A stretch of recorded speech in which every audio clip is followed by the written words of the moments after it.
नमः शिवाय। श्री शिवाय नमस्तुभ्यम। श्री आदिशक्ति पार्वती माताए नमः।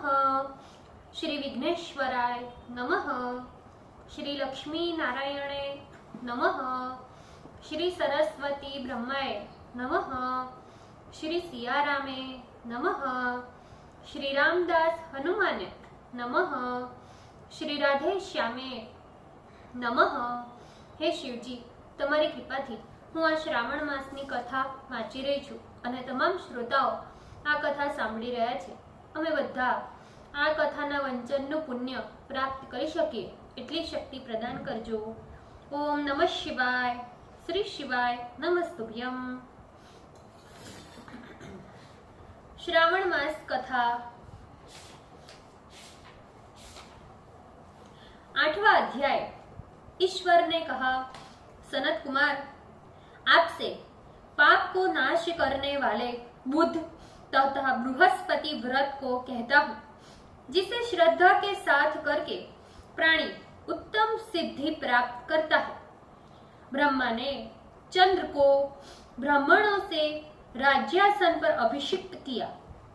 किसी काल में चंद्रमा ने श्री बृहस्पति की तारा नाम वाली पत्नी को देखा। वो रूप यौवन संपन्न लावण्य मद गर्वित देख उसके रूप पर मोहित हो गए और काम बाण के वश में हो गए। अपने घर में रख चंद्रमा ने गुरु पत्नी को बल से उपभोग किया। इस प्रकार बहुत काल बीत जाने पर उसके एक पुत्र भी हुआ। वो विद्वान, रूपशाली, सर्व लक्षणों से युक्त बुद्ध नाम से प्रसिद्ध था। बृहस्पति अपनी स्त्री को खोजते हुए चंद्रमा के घर गए। चंद्रमा से कहा, मेरी पत्नी वापस दे दो। गुरु की स्त्री के साथ तुमने कैसे गमन कर लिया? गुरु तुल्य पाप से तेरा कैसे छुटकारा होगा? इस बड़े पाप के संयोग में तुम्हारी कैसे बुद्धि हुई? मेरी इस प्रिया तथा अपने गुरु की स्त्री को मुझे चुपचाप वापस कर दो। प्रायश्चित को एकांत में करके पाप से रहित हो जाना।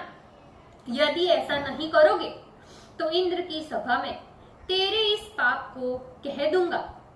बृहस्पति के यूं कहने पर भी कलंकित चंद्रमा ने गुरु पत्नी तारा को वापस नहीं लौटाया। तो देव सभा में जाकर बृहस्पति ने इस वार्ता को कहकर कि मेरी पत्नी को चंद्रमा ने ग्रहण कर लिया है और वो वापस मांगने पर भी दे नहीं रहा। हे इंद्र, आप तो देवराज है, आप मेरी पत्नी को वापस दिलाओ, अन्यथा चंद्रमा क्रोध पाप आपको होगा, इसमें कोई संशय नहीं। क्योंकि राज्य का पाप शास्त्र के निर्णय से राजा को ही भोगना पड़ता है। दुर्बल का बल राजा है, ये पुराण में कहा गया है।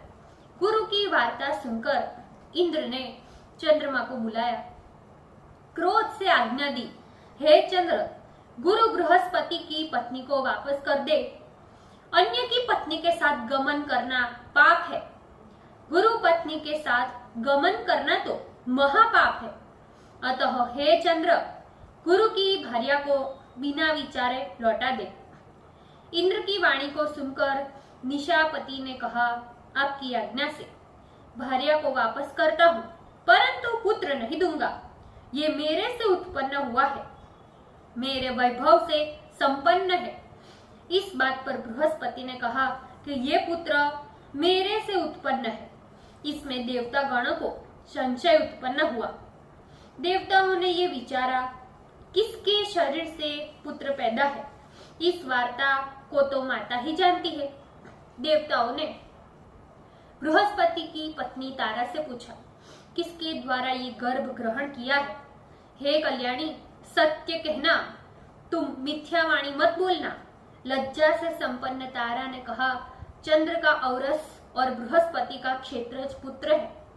आप लोग जिसे सुयोग्य जाने उसे दे।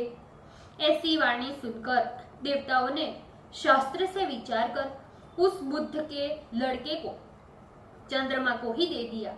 इससे गुरु को खिन्न देख देवों ने दोनों को वर दिया। चंद्रमा से कहा कि हे चंद्र, तुम घर जाओ, ये पुत्र तुम्हारा। चंद्रमा तथा बृहस्पति पुत्र ये ग्रह होगा। हे सुराचार्य, और भी शुभ वर को ग्रहण करो। जो मेधावी दोनों का मिलकर एक साथ व्रत करेगा उसे सब सिद्धि प्राप्त होगी। ये सत्य है, इसमें कोई संशय नहीं। शंकर के प्रिय श्रावण महीने के प्राप्त होने पर बुध और गुरुवार के दिन जो अर्चन करेंगे, नैवेद्य करेंगे या जो कुछ अर्चन कोई भी अर्चन करता है वो दीर्घायु तथा संपूर्ण दही भात दे दोनों मूर्ति को झूले पर लिखकर गुणों से युक्त पुत्र प्राप्त करेगा। जो प्राणी खजाने में मूर्ति लिखकर यदि अर्चन करेगा तो उसके खजाने की अभिवृद्धि हो जाएगी, तब उसका क्षय नहीं होगा। पाकशाला में लिखकर अर्चन करने से पाक वृद्धि और देवागार में लिखकर अर्चन करने से देव की दया होती है। शयन गृह में लिखकर अर्चन करने से स्त्री का वियोग कभी नहीं होता। ध्यान गृह में लिखकर अर्चन करने से धन्य की वृद्धि होती है। इस प्रकार त्वस्थान में उसका फल होता है। 7 साल तक व्रत करके उद्यापन करे। पहले रोज अधिवासन कर रात में जागरण करे। सोने की प्रतिमा का निर्माण कर विधि द्वारा अर्चन करे। 16 उपचार द्वारा अर्चन कर होम करे। तिल, घी तथा खीर प्रज्वलित कर अग्नि में दे। चिचिड़ा तथा पीतल की समिधा से होम की पूर्णाहुति करे। मामा तथा भांजे को अच्छा भोजन कराकर अन्य ब्राह्मणों को भोजन कराए और स्वयं भोजन करे। इस प्रकार 7 साल तक व्रत करने वाला व्रती सारी इच्छाओं को प्राप्त करता है। सनत कुमार ने शंकर से कहा, हे भगवान, आपने जो मामा तथा भांजे को भोजन कराओ ऐसा कहा, इसके कारण तो कहिए। ईश्वर ने कहा, हे सनत कुमार, पहले समय में मामा और भांजा दोनों ही दरिद्र हुआ करते थे। वे दोनों भोजन के लिए धान्य मांगने के लिए जाया करते थे। उन्होंने प्रत्येक मकान में श्रावण महीने में उसी व्रत को देखा। हर एक वार के उस व्रत को करते हुए देखा, पर बुध तथा गुरु का कहीं भी व्रत नहीं देखा। उस समय उन लोगों ने सूर्य तथा अन्य वारों का व्रत देखा जा रहा है, पर बुध और गुरुवार का व्रत देखने में कहीं नहीं आया। अतः हम दोनों बुध तथा गुरु व्रत के व्रत को करेंगे, क्योंकि ये अनुच्छित व्रत है, पर इसे सादर पूर्वक करेंगे। पर व्रत विधान न जानने से फिर दोनों संशयापन्न हो गए। तब उसी रात मैं उन दोनों के स्वप्न में विधि ज्ञात करने के लिए गया। स्वप्न से विधि ज्ञात द्वारा व्रत को दोनों ने किया तथा बड़ी संपत्ति प्राप्त की। वो ऐश्वर्य दिनों को दिन बढ़ता नजर आने लगा। इस प्रकार 7 सालों तक व्रत कर वे पुत्र पौत्र आदि से संपन्न हो गए। प्रत्यक्ष हो बुध तथा गुरु ने उन दोनों को वर भी दिया कि आप लोगों ने हमारे व्रत का सुविचार किया, अतः आज से इस शुभ व्रत को जो कोई भी करेगा वो निश्चय मामा तथा भांजे को भोजन अवश्य कराएगा। ओम नमः शिवाय। श्री शिवाय नमस्तुभ्यम।